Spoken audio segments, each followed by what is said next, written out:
পৃথিবীতে এখন অনেক যুদ্ধ চলছে এই রমাদান মাসেও, এবং এর অধিকাংশ যুদ্ধই কাফির মুশরিকদের উপর থেকে চাপিয়ে দেওয়া, যেমনটি তারা অতীতেও চাপিয়ে দিয়েছিল নবী সাল্লাল্লাহু আলাইহি ওয়াসাল্লামের উপর বদর উহুদের যুদ্ধে। সারা পৃথিবীকে নিয়ে তারা আসলে খেলছে।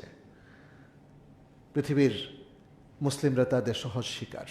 আমরা আল্লাহর কাছে এই রমাদানে দোয়া করি, আল্লাহ যেন মুসলিম উম্মাহকে প্রোটেক্ট করেন, হেফাজত করেন, রক্ষা করেন এবং শত্রুর কবল থেকে উদ্ধার করেন। আর যারা মুসলিম উম্মার অকল্যাণ করতে চায়, ক্ষতি করতে চায়, আল্লাহ যেন তাদেরকে চূড়ান্তভাবে ধ্বংস করে দেন। আল্লাহুম্মা আমিন। যেটা বলছিলাম, রমাদানের সাথে আপনি কি কানেক্টেড আছেন? রমাদানের গুরুত্ব কতটুকু জানলেন, উপলব্ধি করলেন? এবং রমাদানে আল্লাহ সুবহান তাআলা যে চমৎকার সব উপলক্ষ এবং ইবাদতের সুযোগ অবারিত করে দিলেন, আপনি কি সেই ইভেন্টগুলো বাস্তবায়ন করছেন?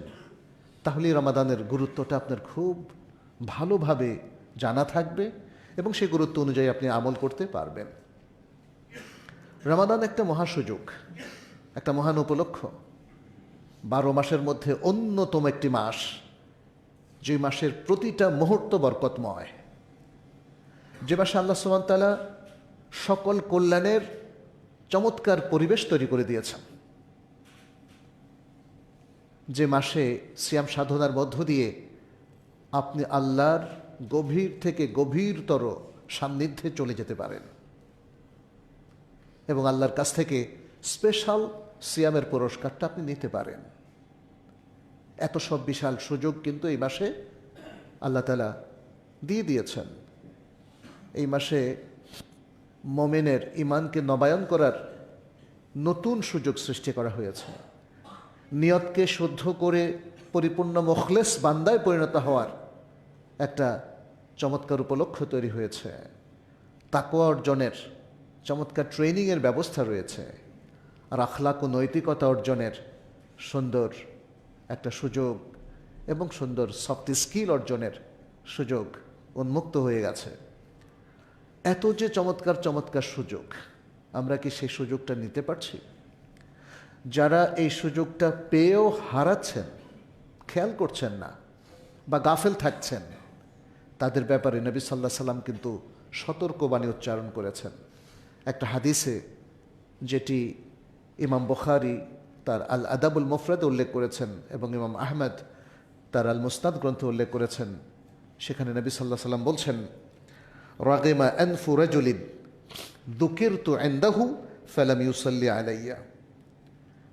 সেই লোকের নাক ধূলি ধূসরিত হোক, অর্থাৎ তার অকল্যাণ চাওয়া হচ্ছে। নাকের মধ্যে ধুলা লাগা তো ভালো জিনিস না, তাই না? এটা আরবি একটা উসলুব। অর্থাৎ সেই লোকের ক্ষতি হোক, সেই লোক ধ্বংস হোক, সেই লোক অকল্যাণের মধ্যে পড়ে যাক, যার কাছে আমার নাম উল্লেখ করা হলো অথচ সে আমার উপর সালাত এবং দুরূদ পেশ করলো না। ওরাগিমা আনফু রাজুলিন দাখালা আলাইহি রমাদান ফানসালাখা ক্বাবলা আন ইউগফারা লাহু। আর সেই লোকের নাকও ধুলি ধূসরিত হোক, যার কাছে রমাদান আসলো, রমাদান তার কাছে প্রবেশ করলো এবং রমাদান চলে গেল তার পাপের ক্ষমাপ্রাপ্তির আগেই। পাপের ক্ষমাপ্রাপ্তির আগেই রমাদান শেষ হয়ে গেল।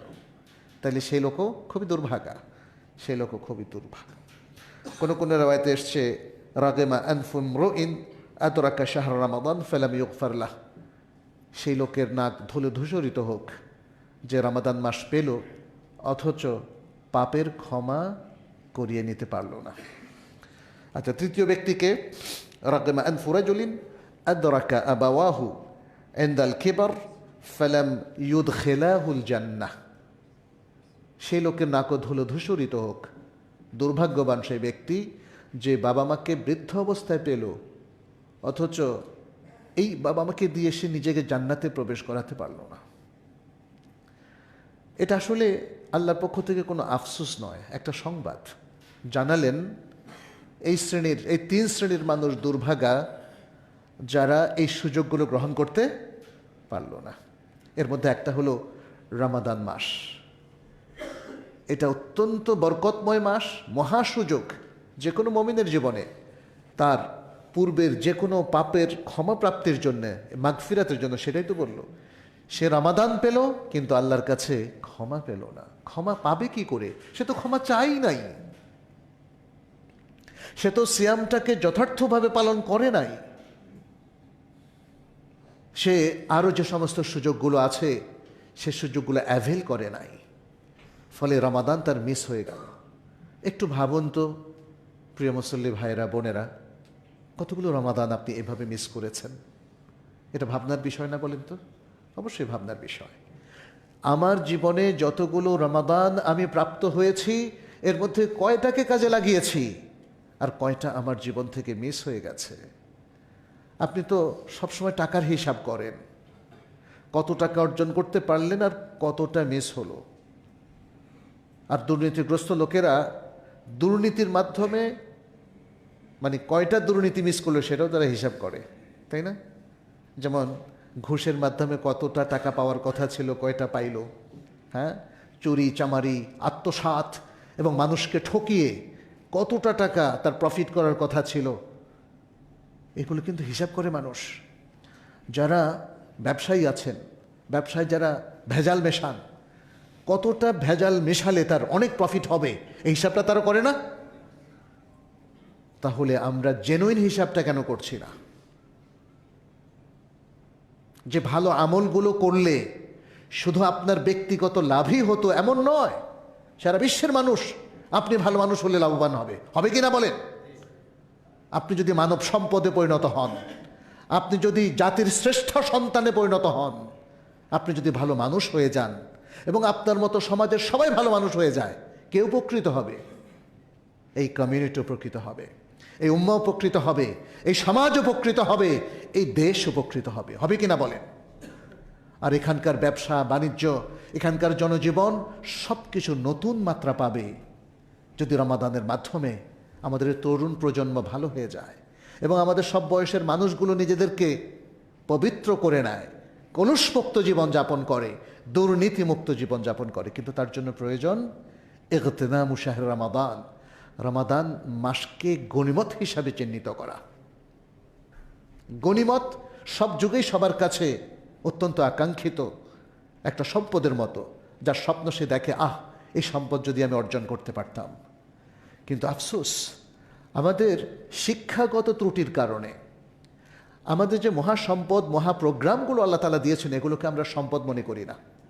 দেখেন, আমাদের অনেকের কাছেই ইভেন সালাত, 5 ওয়াক্ত সালাতেরও মর্যাদা তেমন নাই। আপনি ভাবেন আপনি এখন ব্যস্ত আছেন, সালাতটা মিস হোক তাতে সমস্যা নাই, কিন্তু মিটিংটা মিস করা যাবে না। হবে কি, আছে কি না এরকম বলেন? আপনি এখন রাস্তায় আছেন, বাসে বসে আছেন, ড্রাইভারকে বললেই সে থামায়, আপনি ফরজ নামাজটা পড়তে পারেন, কিন্তু আপনি ভাবেন যে দূরতুরি দরকার নাই, এই সালাতটা মিস হলে আমার সমস্যা নাই, আমি 2 মিনিট আগেও তো পৌঁছতে পারবো। ইন্না লিল্লাহি ওয়া ইন্না ইলাইহি রাজিউন। দৃষ্টিভঙ্গিতে ভয়ঙ্কর ধরনের অধঃপতন নেমেছে এই মুসলিম উম্মার প্রচুর মানুষের। সালাতের মাধ্যমে যদি আপনি আল্লাহর নৈকট্য অর্জন করেন, কেন সেটা করবেন না? আপনি তো প্রধানমন্ত্রীর নৈকট্য অর্জনের জন্য পাগল, এমন কিছু নেই যা আপনি করেন না। তা আল্লাহর মর্যাদা থেকে প্রধানমন্ত্রী যেতেও বেশি নাকি কম? সেটা দিচ্ছি না কেন আমরা? দিচ্ছি না কেন আমরা? এই নৈকট্য অর্জনের পথগুলোকে ইগনোর কেন করছি, উপেক্ষা কেন করছি? আমাদের সালাতুল জুমা দেখেন, এই সালাতুল জুমা অনেকে পড়ছে না, আছে না এরকম? রমাদানের যে মহান প্রোগ্রামগুলো আছে আমাদের সামনে, সেটাই আজকে আপনাদের সামনে একটু তুলে ধরবো, একটু যাচাই করা যে সুযোগগুলো আমরা নিতে পারছি কিনা। এর মধ্যে যে সুযোগগুলো আল্লাহ তাআলা এখানে রেখে দিয়েছেন, আমি রমাদানের ফজিলত নিয়ে আর আলোচনা করছি না, কারণ এটা নিয়ে ইতিমধ্যে আমরা কথা বলেছি, আপনারাও আগের খুতবাগুলোতে জেনেছেন। রমাদানের বারাকা পাওয়ার জন্য যে কাজগুলো আপনাকে আমাকে করতে হবে, প্রথমত সকল অপরিহার্য এবং অব্লিগেটরি ফরজ ইবাদতগুলোকে আমাকে একটা সুন্দর নিয়মের মধ্যে নিয়ে আসতে হবে। এর মধ্যে 1 নম্বর হলো সালাত, 1 নম্বর হলো ফরজ সালাত। এবং ফরজ সালাতের পাশাপাশি তাহলে থাকছে আরও কি নফল সালাতগুলো। এর মধ্যে সবচেয়ে গুরুত্বপূর্ণ হলো রমাদান মাসে বিশেষ করে কিয়ামুল লাইল, রাতের তারাবিহ যেটাকে আমরা বলি, এবং তাহাজ্জুদ যেটাই আপনি পড়েন। দ্বিতীয় হচ্ছে সিয়াম রাখা, যেহেতু এটা রমাদানের স্পেশাল প্রোগ্রাম এবং নবী সাল্লাল্লাহু আলাইহি ওয়াসাল্লামের হাদিসে এভাবেই বলা হয়েছে বুনিয়াল ইসলামু আলা খামসিন, এর মধ্যে চতুর্থ রকম হিসাবে বলা হচ্ছে ওয়াসাউমু রমাদান, রমাদান মাসের সিয়াম বা সওম, এটা আপনাকে রাখতে হবে। রমাদান মাসের সওমটা ফরজ, ইসলামের অন্যতম একটা রোকন, এবং এর সাথে সংশ্লিষ্ট আরও বেশ কিছু আমল আছে।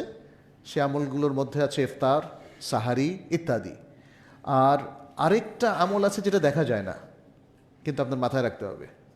সিয়ামের সাথে আমল সবচেয়ে গুরুত্বপূর্ণ যেটা, সেটা দেখা যায় না কিন্তু মাথায় রাখতে হবে। কি সেটা? সেটা হচ্ছে হারাম কাজ অ্যাভয়েড করা। আপনি কোনো কাজই করলেন না, অর্থাৎ কোনো পাপের কাজই করলেন, এটাকে দেখা যায়। আপনি যদি বলেন যে আমি আজকের দিনে 500 পাপ কাজ বর্জন করেছি, এটা দেখা যাবে? দেখা যাবে না। যদি বলেন যে আমি একটা কাজ করেছি, ওটা দেখানো যাবে। কাজ দেখানো যায়, আর যেটা কাজ না, অ্যাভয়েড করতে হয়, সেটা দেখানো যায় না। কিন্তু মাথায় রাখতে হবে, আপনাকে মাথায় রাখতে হবে আমি ধূমপান করব না, আপনাকে মাথায় রাখতে হবে আমি পাপ কাজ করব না, ঘুষ খাবো না, সুদ খাবো না, চুরি করব না, অন্যায় করব না, মানুষের মনে কষ্ট দেব না, এবং যে কোনো হারাম কথা কাজে কিংবা অশ্লীল কথা কাজে লিপ্ত হব না। এই হবেন না, এটার জন্য শুধু আপনার ডিসিশন প্রয়োজন। It's a decision making process. এটা কিন্তু কোনো কিছু করা নয়, এটা হলো না করা। এটা রমাদানের প্রধানতম শিক্ষা। কারণ সিয়াম মানে হচ্ছে না খাওয়া, সিয়াম মানে হচ্ছে না পান করা, সিয়াম মানে হচ্ছে কামনা বাসনা চরিতার্থ না করা। সিয়ামের মূল অর্থটাই হচ্ছে আল এমসাক। এমসাক মানে হচ্ছে to avoid, to abstain, not to do anything, যেটা নিষেধ করা হয়েছে। তাহলে এই জিনিসটা আমাদেরকে মনে রাখতে হবে। কারণ আপনি যদি সিয়াম রেখে নানা ধরনের হারাম কাজে লিপ্ত হন, তাহলে আপনার সিয়ামটা অর্থহীন হয়ে যাবে। এ কথা কে বলেছেন? নবী সাল্লাল্লাহু আলাইহি ওয়াসাল্লাম। তিনি বলেছেন মান লাম ইয়াদা কাওলা যুরি ওয়াল আমালা বিহি ফালাইসা লিল্লাহি হাজাতুন ফি আন ইয়াদা তাআমাহু ওয়া শারাবাহু। সহিহ বুখারীর বর্ণনা। যে ব্যক্তি মিথ্যা কথা এবং মিথ্যা কাজ সিয়াম রেখে পরিত্যাগ করছে না, তাহলে আল্লাহর কাছে তার পানাহার ত্যাগের কোনো প্রয়োজন নেই। অর্থাৎ এটা কোনো কাজ দেবে না তাকে, এটা ইফেক্টিভ হবে না, এটা ফ্রুটফুল হবে না, এটা আল্লাহর কাছে অ্যাকসেপ্টেড হবে না। তাহলে সিয়াম আপনি রাখছেন, আপনার মাথায় যদি এই চিন্তা না থাকে যে এটা আল্লাহর কাছে কিভাবে অ্যাকসেপ্টেড হবে, তাহলে তো ওই যে ইফতার করার মধ্য দিয়ে আপনার অর্জন হয়ে গেল, আর কিছু হবে না। মজাদার ইফতার করলেন, বুট মুড়ি, ছোলা, ভাজি বড়া ইত্যাদি, কিন্তু ওটাও তো আসলে খুব যে ভালো তা না। কিন্তু আমাদের মূল ফোকাস থাকা উচিত আল্লাহর কাছে প্রাপ্তি। কারণ আল্লাহ সুবহানাহু ওয়া তাআলা বলছেন আসসিয়ামু লি ওয়া আনা আজজি বিহি। সিয়াম আমার জন্যই, বান্দা আমার জন্যই রেখেছে, আর কারোর জন্য না। এবং সমস্ত ইবাদতের মধ্যে রিয়ার একটা সুযোগ আছে, সিয়ামের মধ্যে রিয়ার কোনো সুযোগ নাই। কারণ আপনি যদি গোপনে ভেঙে ফেলেন, কে দেখবে? আর এটা তো না করা, এটা তো দেখানোর কোনো সুযোগ নাই। আপনি যে খাচ্ছেন না, এটা কি দেখাতে পারবেন কাউকে? এটা মৌখিক দাবি। সত্যি যদি না খেয়ে থাকেন, সিয়াম ভঙ্গ না করে থাকেন, তাহলে এটা কে জানবে? আল্লাহ জানবে না, কেউ জানবে না, আর কেউ জানবে না। ফলে আল্লাহ সুবহানাহু ওয়া তাআলা এটাকে এক্সক্লুসিভ করে নিয়েছেন তার নিজের জন্যে, এবং এটার জন্য একটা স্পেশাল পুরস্কার ঘোষণা করেছেন। যদি আরও অনেক পুরস্কার আছে, এর মধ্যে বাবুর রাইয়ান, তাই না? আপনার মুখের গন্ধটা যেটা অলরেডি দিনের শেষ দিকে এসে দুর্গন্ধে পরিণত হয়েছে, সেটাকেও আল্লাহ সুবহানাহু ওয়া তাআলা মেসকে অম্বরের সাথে তুলনা করছেন। ইয়া সালাম, ইয়া সালাম। আল্লাহ আপনাকে কি পরিমাণ ভালোবাসে জানেন? আমরা অধিকাংশ জানি না। আমাদের আল্লাহ, যিনি আমাদেরকে সৃষ্টি করেছেন, তিনি আমাদেরকে অসম্ভব ভালোবাসেন, আমাদের জন্য অনেকগুলো স্কোপ রেখে দিয়েছেন। কিন্তু অনেক সময় আমরা হতভাগ্য মানুষ, আমরা এগুলো খেয়াল করি না। এটা অনেকটা এরকম, আমি লক্ষ্য করেছি, পৃথিবীতেও আছে এরকম। মা যে আপনাকে প্রচণ্ড ভালোবাসে, আপনি কোথাও গেলে খুব দুশ্চিন্তা করে, আপনার জন্য চিন্তায় তিনি অসুস্থ হয়ে যাচ্ছেন, আর আপনি বাসায় ফিরে তাকে খুব রাগ করেন, তোমাকে কে চিন্তা করতে বলেছে আমার জন্যে? তোমরা আগেকার দিনের মানুষ আসলেই, তাই না, অচল। এরকম এরকম গালিগালাজ করতেও দেখেছি অনেক সন্তানকে, তার মাকে। সে মাঝে তার জন্য এতটাই ব্যাকুল, এটাও সে পছন্দ করছে না। কিন্তু বলেন তো, মায়ের ব্যাকুলতা এটা কি ভালোবাসা থেকে উদ্ভূত না? মায়ের ব্যাকুলতার মধ্যে কি কোনো দোষ আছে? মা যে আপনাকে প্রচণ্ড ভালোবাসছেন, এটা তো কোনো দোষের কিছু না। আপনি তাকে কেন রাগ করবেন? কেন তাকে বলবেন তোমার এত ভালোবাসার দরকার নাই? আমাদের ভালোবাসা দরকার আছে ভাই। পৃথিবীতে ভালোবাসা এখন প্রায় নিশ্চিহ্ন হতে চলেছে। মানুষ মানুষকে আর ভালোবাসে না। মানুষের মধ্যে পারস্পরিক সম্প্রীতির বন্ধন আর নাই, কারণ আমরা আল্লাহ যে অর্গ্যানিক স্বভাবটা দিয়েছে সেটা আমরা হারিয়েছি। অর্গ্যানিক স্বভাব কোনটা?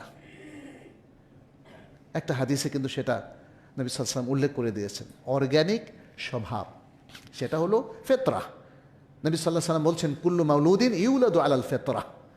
প্রত্যেক নবজাতক ফেতরাতের উপরে জন্মগ্রহণ করে, সে নিষ্কলুষ হয়ে জন্মগ্রহণ করে, একটা রিয়াল নেচারের উপর সে জন্মগ্রহণ করে, যেটা এখনও ডিস্টর্টেড হয় নাই, নষ্ট হয় নাই, কেউ তাকে একটু পরিমাণ পাপযুক্ত করতে পারে নাই। এটাই হলো অর্গ্যানিক স্বভাব বা রিয়াল নেচার, ফেতরা বলা হয় এটাকে, আর এটাই হলো ইসলাম। কিন্তু এর পরপরই দেখেন বাবা মা তাকে নষ্ট করতে থাকে। বাবা মা যদি ইহুদি হয় তাকে ইহুদি বানায়, যদি নাসারা হয় তাকে নাসারা বানায়, যদি অগ্নিপূজক হয় অগ্নিপূজকে বানায়, যদি পৌত্তলিক হয় পৌত্তলিক বানায়, যদি এথিস্ট বা নাস্তিক হয় নাস্তিক বানায়, যদি অশ্লীল জীবনযাপনে অভ্যস্ত যেমন সিনেমা জগতের মানুষ, তারাও তার সন্তানকে কিন্তু নাচনেওয়ালি বানায় অথবা নাচনেওয়ালা, তাই না? এরকমই তো বানায়। যে গায়ক তার সন্তানকে গায়ক অথবা গায়িকা বানায়। ডিস্টর্শনটা পরে আসে। অর্গ্যানিক স্বভাবটা যদি নষ্ট না হয় তাহলে মানুষ ভালো থাকে। আপনি দেখেন ইউরোপের ময়দানে বা ইউরোপের কোনো দেশে যদি কেউ ব্রট আপ হয় তার একরকম স্বভাব, আবার মক্কায় যে মানুষ হয় দেখবেন যে তাকে আল্লাহওয়ালা। আবার মক্কায় থেকে যে আবার ইউরোপের কালচারকে ফলো করে সে আবার আল্লাহওয়ালা হয় না, তাই না? বাংলাদেশে তো আমরা দেখতে পাচ্ছি একদিকে যেমন আল্লাহওয়ালা মানুষ আছে, আবার এই জমিনেও এমন মানুষ আছে যারা যে কোনো দিক থেকে, খারাপ দিক থেকে তারা একদম প্রথম সারিতে চলে যায়। আল্লাহ আমাদেরকে রক্ষা করুন, আল্লাহ আমাদেরকে রক্ষা করুন। প্রিয় ভাইরা, রমাদানের এই সুযোগগুলো আমরা গ্রহণ করি। আল্লাহ তাআলা ঠিক যেভাবে যেই জিনিসটা এই পৃথিবীতে দিয়েছেন, নেচারের মধ্যে দিয়েছেন, প্রকৃতির মধ্যে দিয়েছেন, বা কৃষ্টি কালচারের মধ্যে যেটা যেভাবে দিয়েছেন আপনি সেটা সেভাবে অনুসরণ করুন, চমৎকার ফলাফল পাবেন। নির্মল বাতাস যদি আজকে এই ক্যাম্পাসে থাকে, বলেন তো আপনার ফুসফুসটা ভালো থাকবে না? আর যদি দূষিত বাতাস, যেটা বাংলাদেশের ঢাকার বাতাস, তাই না, পৃথিবীর অন্যতম দূষিত বাতাস, সেটা কিন্তু আপনার আমাকে আক্রান্ত করছে। মনে রাখবেন, ঠিক তেমনি এই যে সালাত, সওম, হজ, জাকাতের মতো চমৎকার ইবাদত দিলেন, এই ইবাদতেরগুলোর পরিপালনের মধ্য দিয়ে বান্দা আল্লাহর প্রিয় বান্দায় পরিণত হতে পারে, ভালো বান্দায় পরিণত হতে পারে। নবী সাল্লাল্লাহু আলাইহি সাল্লামের লাইফ স্টাইলটা দেখেন, সাহাবায়ে কেরামের লাইফ স্টাইলটা দেখেন, কত নির্মল, পরিচ্ছন্ন, পবিত্র একটা জীবন। সেখানে মানবতার জন্য যারা কেঁদে কেঁদে কল্যাণের কাজই করে গেছেন সারা জীবন, খলিফা হওয়ার পরেও রাতে নাই দিন নাই, সারা দিন তারা জনগণের কল্যাণে কাজ করেছেন। আজকে কোথায় সেসব মানুষ, সেই স্বভাবের মানুষ বলেন তো? আজকে আমরা পলিটিক্যাল সায়েন্স পড়ি, ম্যাকিয়াভেলির রাজনীতি, এবং এটাকে আদর্শ হিসাবে চিহ্নিত করা হয়। ফলে রাজনীতিবিদরা ম্যাকিয়াভেলির মতো হতে চায়, কেউ আর নবী সাল্লাল্লাহু আলাইহি ওয়াসাল্লামের মতো হতে চায় না। দুর্ভাগ্য, দুর্ভাগ্য মুসলিম উম্মার। এত বড় আদর্শ থাকার পরেও আমরা সবসময় খারাপটাকে অনুসরণ করি। আমরা ভুলে যাই যে আমাদের সালাত, সাওম, হজ, জাকাত এগুলো আমাদের ভ্যালু অ্যাড করে, এগুলো আমাদের ব্যক্তিত্ব তৈরি করে, ভালো মানুষ হওয়ার প্রেরণা যোগায়, এবং ভালো মানুষ হওয়ার একটা চমৎকার উপকরণ। আল্লাহ তাআলা এমনি দেন নাই, এমনি দেন নাই। যাই হোক, আমরা সিয়ামের সাথে রিলেটেড অনেকগুলো ভালো আমল দেখছি। সিয়ামের মহান শিক্ষাটা যদি নিতে পারি তাহলেই আসলে রমাদানের গনিমতটা আপনি অর্জন করতে পারবেন। এর পাশাপাশি আছে কিয়ামুল লাইল, কিয়ামুল লাইল এটা অত্যন্ত চমৎকার আরেকটা আমল, এটা সারা বছরই করা যায়। এশার পরে আপনি কিয়ামুল লাইল যে কোনো সময় পড়তে পারেন, বিশেষ করে মধ্যরাত্রির পরে পড়াটাই উত্তম, সবে সাদেকের আগ পর্যন্ত। এবং শেষ সালাতটা আপনি ভেতের সালাত হিসাবে পড়বেন। এই সময় আল্লাহ সুবহান তাআলা নিচের আসমানে নেমে আসেন, বান্দাদেরকে আহ্বান করতে থাকেন যেন তারা দোয়া করে, আল্লাহর কাছে চায়, আর আল্লাহ সেটা কবুল করবেন। আল্লাহর সাথে একটা চমৎকার কানেকশন তৈরি হয় কিয়ামুল লাইল আদায়ের মধ্য দিয়ে। এরপরে আরেকটা আমল হচ্ছে কোরআন পাঠ। পৃথিবীতে যে গ্রন্থ পাঠ করলে মনের উপর সবচেয়ে বেশি সুন্দর প্রভাব তৈরি হয় সেটি হলো আল কোরআন, সেটি হলো আল কোরআন। দেখেন, আল কোরআনের প্রভাব এখনও তেমনই জলজ্যান্ত যেভাবে রাসূল সাল্লাল্লাহু আলাইহি সাল্লামের সময় ছিল।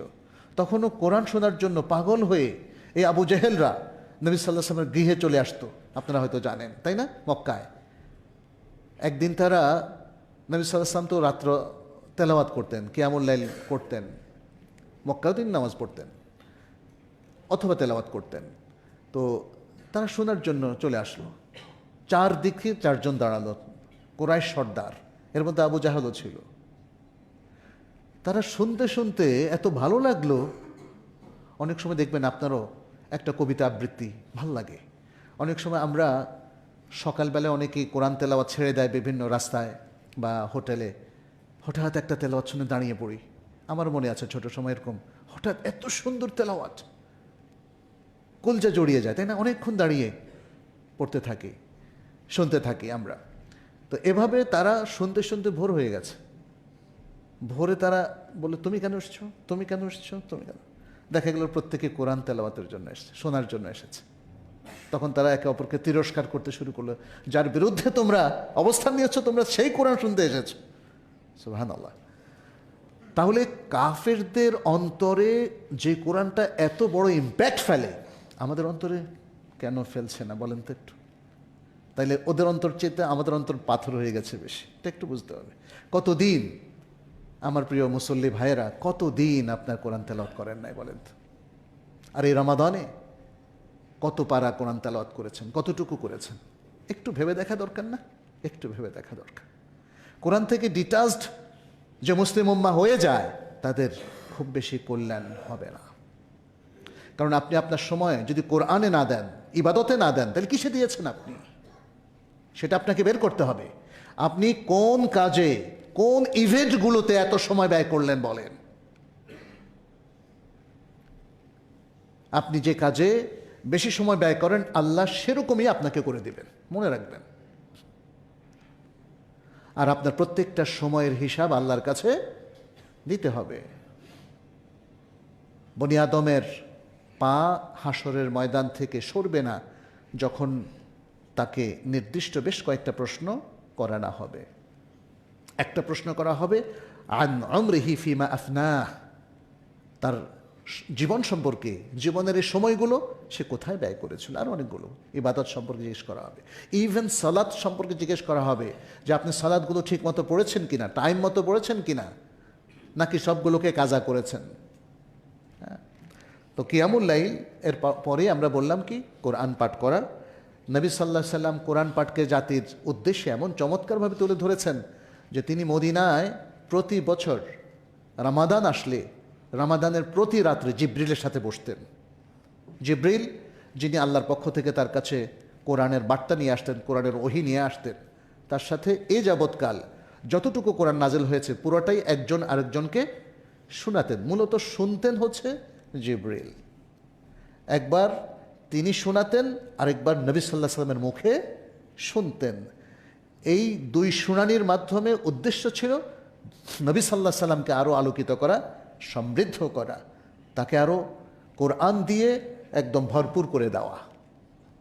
আপনি দেখবেন যারা হেফজও পড়ে তারা ওস্তাদের কাছে একবার শোনে, ওস্তাদ খুব সুন্দর করে সুললিতভাবে তাকে শিখিয়ে দেন যে বাবা তুমি আমার মতো করে পড়ো, তারপর বলেন এবার তুমি পড়ো, এবার তুমি পড়ো। তাহলে পড়াটা প্রথমে শোনার মাধ্যমে তার মাথায় ঢুকে গেল এবং তারপরে সে নিজে ঠিক অবিকল সেভাবে পড়ার চেষ্টা করল। এই পড়ার মধ্য দিয়েই আসলে কোরআনের পঠন পাঠন আমাদের জীবনে বড় ধরনের একটা প্রভাব তৈরি করে। আপনি কোরআনের যদি অর্থ বোঝেন তাহলে দেখবেন কোরআনের অসংখ্য আয়াত আছে যেটা আপনাকে আপ্লুত করবে, আপনাকে আন্দোলিত করবে, আপনাকে পথ দেখাবে, আপনাকে আল্লাহ সুবহানাহু ওয়া তাআলার গাইডেন্সের দিকে নিয়ে যাবে। কারণ এটা তো হুদাল্লিল মুত্তাকিন, তাই না? এটা guide for all, guide for the মুত্তাকিন। এরপরে পঞ্চম যে জিনিসটা সেটি হচ্ছে সিয়াম যেহেতু একটা মাল্টিপারপাস ইবাদা বলা যায়। এর মধ্যে একটা হলো আপনাকে উপবাস ব্রতের মাধ্যমে যেমন নানা রকম বেনিফিট দিচ্ছে, অটোফ্যাজির মাধ্যমে শরীর যেমন ভালো থাকছে, ঠিক তেমনি আপনাকে আরেকটা বার্তা দিচ্ছে, দেখো না খেয়ে থাকলে আর না পান করলে কি ধরনের কষ্ট হয়। তাহলে তোমাদের এই পৃথিবীর যে সকল ভাই বোনেরা কোনো খাদ্য পাচ্ছে না অথবা কষ্টে দিনাতিপাত করছে, খাবারের অভাবে তারা অভুক্ত থাকছে, তাদের কষ্টটা একটু উপলব্ধি করো। তাহলে সারা পৃথিবীর দুস্থ মানুষদের প্রতি সহানুভূতি, অসুস্থ মানুষদের প্রতি শুশ্রূষা করার একটা আকাঙ্ক্ষা আমাদের তৈরি হতে পারে। আমাদের দানশীলতা, মানুষকে খাওয়ানো, মানুষের মধ্যে খাদ্য বন্টন, এটা খুব চমৎকার। আরব দেশগুলোতে তাদেরও দেখেন মানুষ হিসাবে প্রত্যেকেরই ভালো মন্দ অনেক কিছু আছে, কিন্তু আমকে একটা বিশাল সোশ্যাল প্রোগ্রামে তারা পরিণত করেছে। আপনি হজে যখন যাবেন, ওমরায় বা রামাদানে, দেখবেন যে বিশাল বিশাল লরি দাঁড়িয়ে আছে আর খাবার বন্টন করছে। আরাফার ময়দানে খাবার বন্টন করছে, মুজদালিফার ময়দানে খাবার বন্টন করছে, মক্কার অলিতে গলিতে খাবার বন্টন করছে, খেজুর বন্টন করছে, পানি বন্টন করছে। আজকে আমাদের সেই জিনিসটা কোথায়? বাংলাদেশের মানুষ, অধিকাংশ মানুষ এখনও গরিব। এই যে ঢাকা শহরে 2 কোটি প্লাস মানুষ, এর মধ্যে 1 কোটিরও বেশি মানুষ কিন্তু দরিদ্র সীমানার কাছে অথবা নিচে অবস্থান করছে। তাদের জন্য কি করছি আমরা? আমরা তো পানিও প্রোভাইড করছি না, এত বখিল আমরা। আপনার এই যে উত্তরা শহরে, উত্তরা এই কিংবা ঢাকা শহরের যে কোনো জায়গায় আপনার একটা বাড়ি আছে, বাড়ির পেছনে একটা ট্যাপ তো দিয়ে দিতে পারেন আপনি, সুপেয় পানির, তাই না?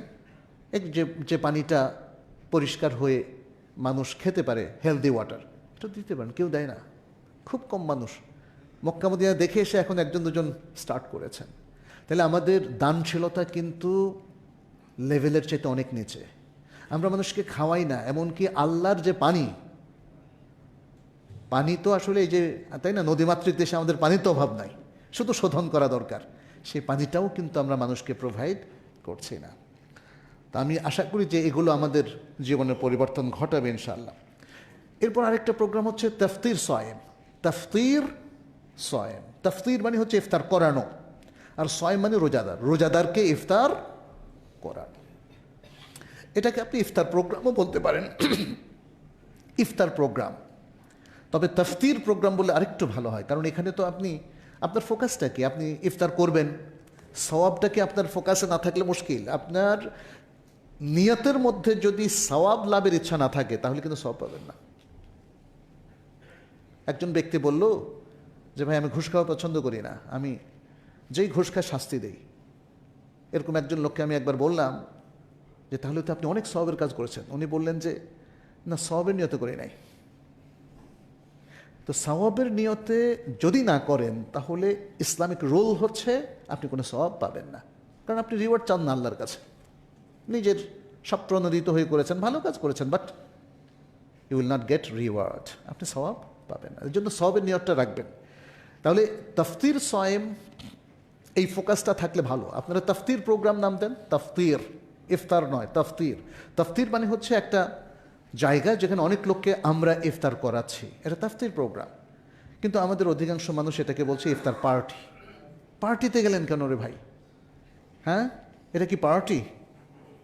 পার্টি তো হচ্ছে ডিজে পার্টি, অমুক পার্টি, তমুক পার্টি, যেখানে মানুষ নাচ গান করে। ইসলামের এই চমৎকার পবিত্র পরিচ্ছন্ন জিনিসগুলোকেও পার্টি বলবেন না, প্রোগ্রাম বলেন অথবা তাফতির সয়েম বলেন।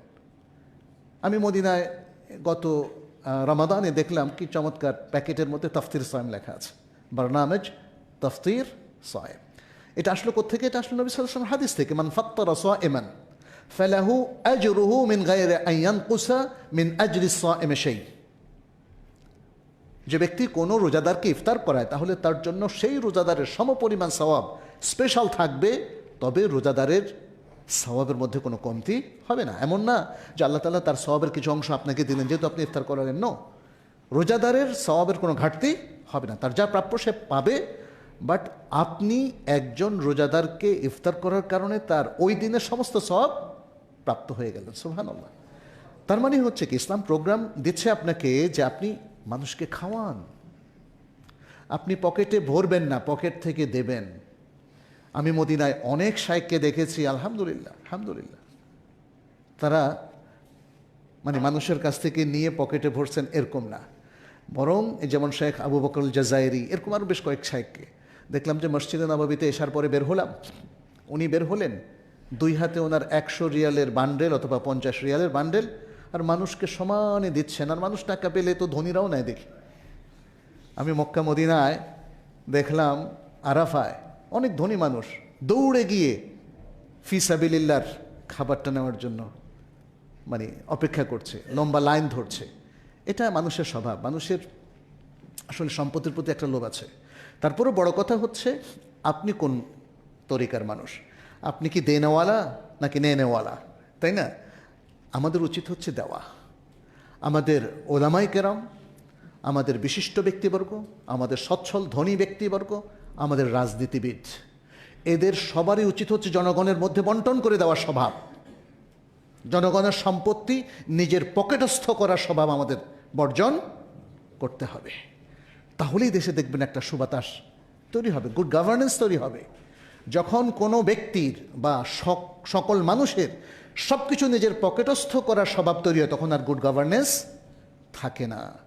গুড গভর্নেন্স থাকে যখন মানুষ আবু বকর, ওমর রাদিয়াল্লাহু তাআলা আনহুমার মতো এই প্রশাসকদের নীতিমালা যারা ফলো করবে, তাই না?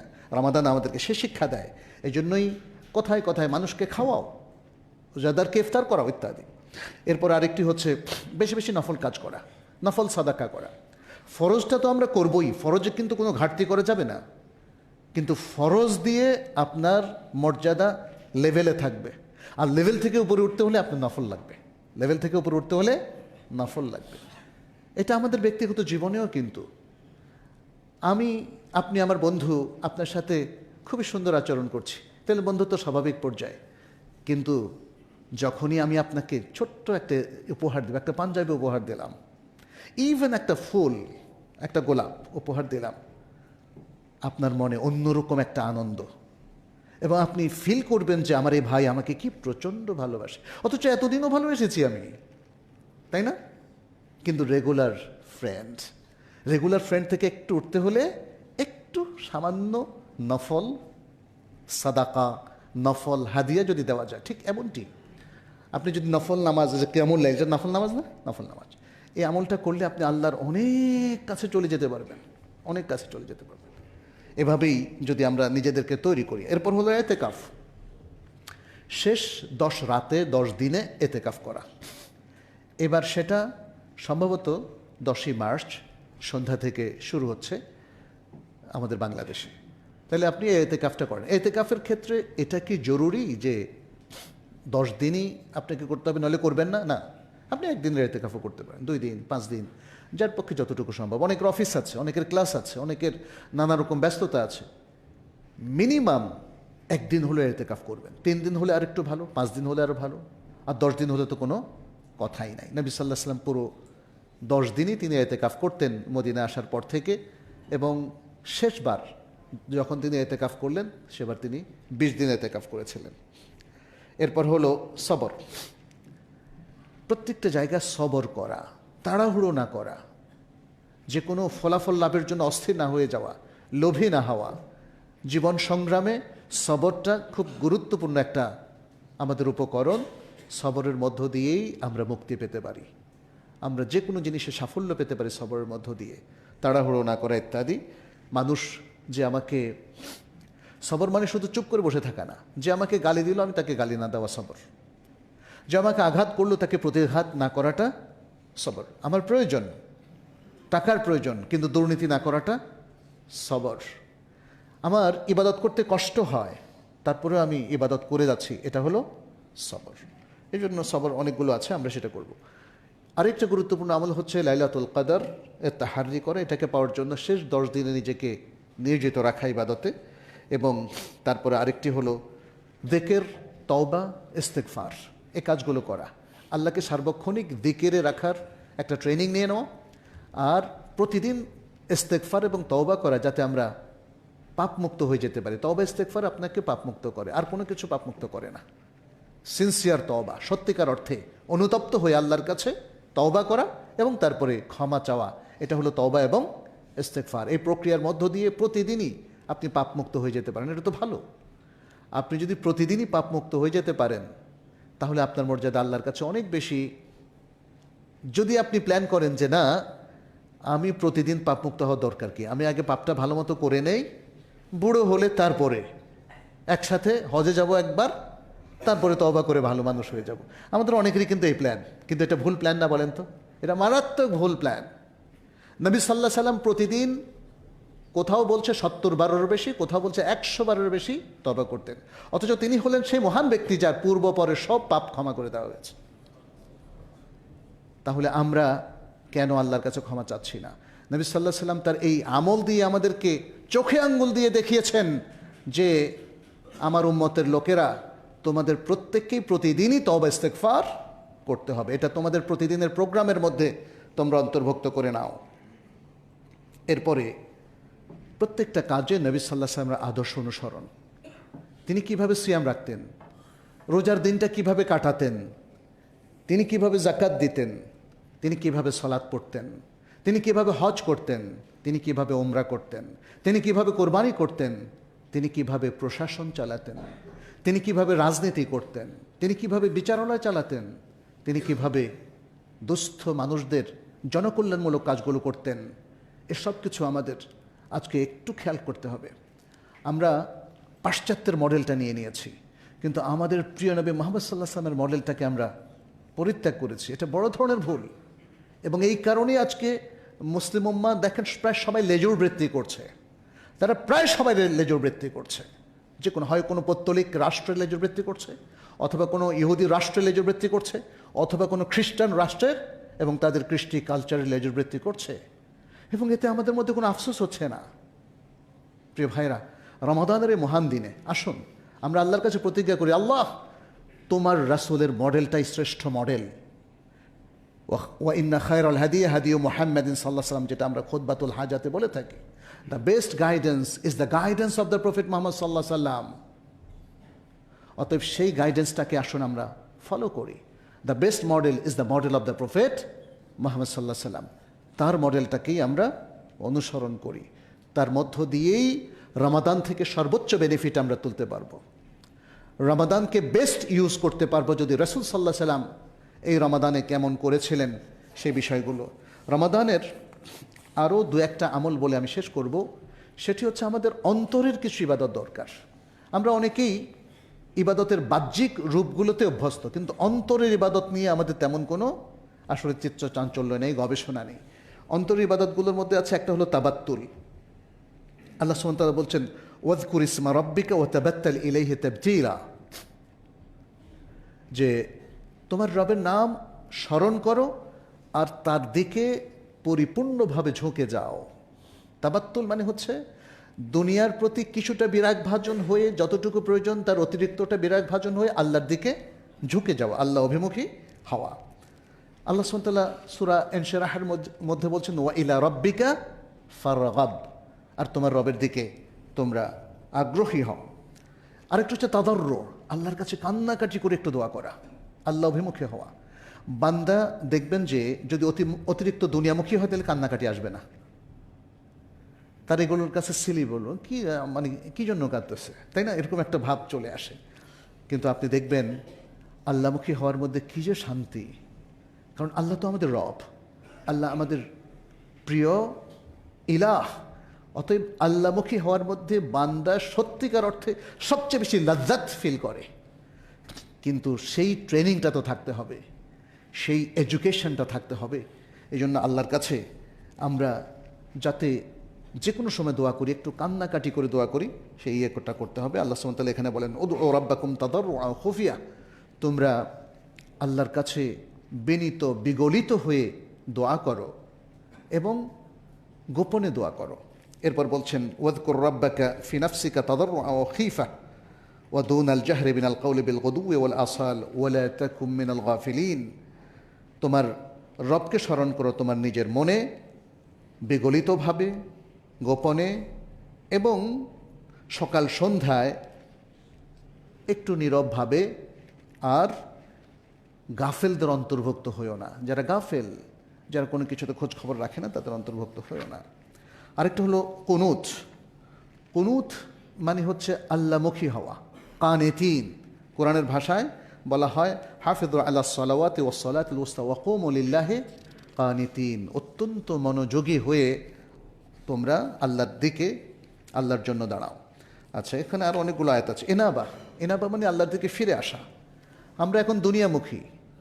দুনিয়া তো আল্লাহ ত্যাগ করতে বলে নাই, বলেছে? আল্লাহকে বলেছে যে তোমরা দুনিয়া ত্যাগ করে মরে যাও, মরে আমার কাছে চলে আসো? এটা তো বলেনি, বরং আত্মহত্যা করাটা মহাপাপ, তাই না? আল্লাহ যতদিন আমাদের জীবন রেখেছে আমরা ততদিন দুনিয়াদারির মধ্যে থাকবো, এতে কোনো সমস্যা নাই। কিন্তু যেন আল্লাহকে ভুলে না যাই, যেন আল্লাহর দ্বীনকে ভুলে না যাই, যেন আল্লাহর অনুশাসনকে এবং হুকুমকে ভুলে না যাই। কোরআন সুন্নাহ ভিত্তিক জীবনের দিকে ফিরে আসা এবং সেভাবেই জীবন পরিচালনা করা, এটাই হচ্ছে আল্লাহর দিকে ফিরে আসা। আল্লাহ বলছেন ওয়া আনিবু ইলা রাব্বিকুম ওয়া আসলিমু লাহু মিন ক্বাবলি আন ইয়াতিয়াকুমুল আযাবু সুম্মা লা তুনসারুন। তোমরা তোমাদের রবের দিকে ফিরে আসো এবং তার জন্য আত্মসমর্পণ করো। তোমাদের কাছে আযাব চলে আসার আগেই, তারপরে আযাব চলে আসলে তোমাদেরকে আর কোনো সাহায্য করা হবে না। ইখবাত, ইখবাত মানে হচ্ছে যারা আল্লাহ অভিমুখী থাকে। হ্যাঁ, এখানে আল্লাহ সুবহানাহু ওয়া তাআলা বলেন ওয়াবাশশিরিল মুখবিতিনা আল্লাযীনা ইযা যুকিরাল্লাহু ওয়াজিলাত কুলুবুহুম ওয়াস-সাবিরিনা আলা মা আসাবাহুম ওয়াল মুকিমিস সালাতি ওয়া মিম্মা রাযাকনাহুম ইউনফিকুন। আর তুমি যারা মুখবিত, যারা আল্লাহ অভিমুখী, আল্লাহর সাথে কানেক্টেড, এই লোকদেরকে সুসংবাদ দাও যাদের কাছে আল্লাহর কথা উল্লেখ করা হলে তাদের অন্তরগুলো প্রকম্পিত হয়। এবং সেই সাবেরিন, সবরকারীদেরকেও সুসংবাদ দাও যারা কোনো মুসিবত আসলে তারা আল্লাহর উপরেই তাওয়াক্কুল করে, এবং যারা সালাত কায়েম করে তাদেরকে সুসংবাদ দাও। আর সুসংবাদ দাও সেসব লোকদেরকে যারা আমি তাদেরকে যা দিয়েছি তা থেকে আল্লাহর রাস্তায় ব্যয় করে। সম্মানিত উপস্থিতি, আসুন রমাদানের যে মহান সুযোগগুলোর কথা আমরা উল্লেখ করলাম, সেই সুযোগগুলো আমরা গ্রহণ করি, সেগুলোকে গনিমত হিসাবে আমরা কনসিডার করি এবং সেগুলোকে পরিপালন করে আমরা যেন আল্লাহর প্রিয় বান্দা হয়ে যেতে পারি, পৃথিবীর শ্রেষ্ঠ মানুষে পরিণত হতে পারি। আল্লাহ আমাদের সবাইকে তৌফিক দান করুন। আকুলু কাউলি হাদা ওয়া আস্তাগফিরুল্লাহ লি ওয়া লাকুম ওয়া লিসাইরিল মুসলিমিন ফাস্তাগফিরুহু ইন্নাহু গাফুরুর রাহিম।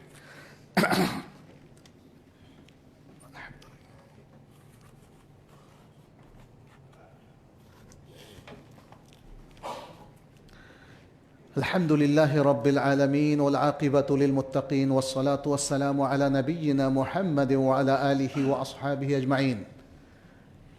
أيها المسلمون، اتقوا الله واتبعوا سنة نبيكم وكونوا عباد الله الصالحين القانتين المؤمنين المخلصين المتقين. اللهم تقبل منا إنك أنت السميع العليم وتب علينا إنك أنت التواب الرحيم. ربنا عليك توكلنا وإليك أنبنا وإليك المصير. اللهم علمنا ما جهلنا وذكرنا ما نسينا وزدنا هدى وتقى يا رب العالمين.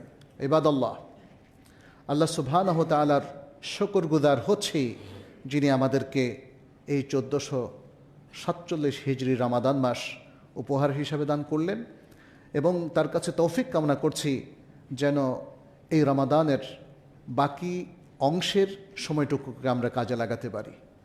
আল্লাহুম্মা আমিন ইয়া রাব্বাল আলামিন। আমরা আল্লাহর কাছে শুকরিয়া আদায় করছি যে তিনি আমাদের বাংলাদেশে অনেক নিয়ামত দিয়েছেন। আল্লাহর কাছে পানাহ চাচ্ছি যে কোনো মন্দ কাজ থেকে, যে কোনো মন্দ পরিণতি থেকে, তার আযাব থেকে, জাহান্নাম থেকে।